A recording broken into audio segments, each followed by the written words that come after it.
Goeiemôre my boetie en sissa, wees gegroet in die wonderlike naam van Jesus op hierdie geseënde Dinsdagoggend en baie dankie dat ek die voorreg het om saam met julle te kan bid vanoggend. Ek hoop julle het lekker geslaap en julle is reg vir hierdie nuwe dag.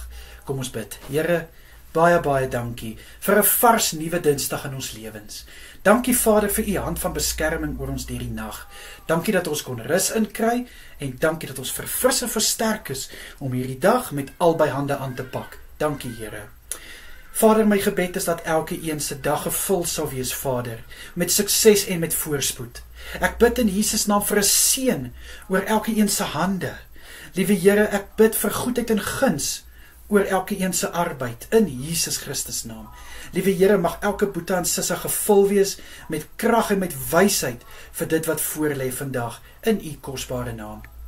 Liewe Here, ek bid dat u asseblief elkeen sal beskerm deur hierdie dag en dat u elkeen sal veilig hou waar hulle ook al gaan en waar hulle ook al moet wees in Jesus se wonderlike naam.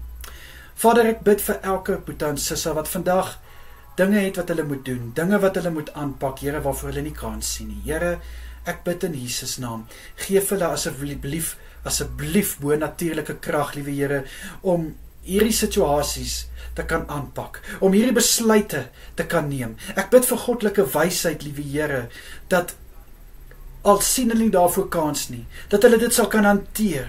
Asseblief Here, ek bid dat hulle onder die leiding van die Heilige Gees sal wees, asseblief Here, om net hulle beste te kan doen, gee en sê, wanneer hierdie oomblikke kom. Asseblief Here, in Jesus se kosbare naam is dit my gebed. Amen en amen.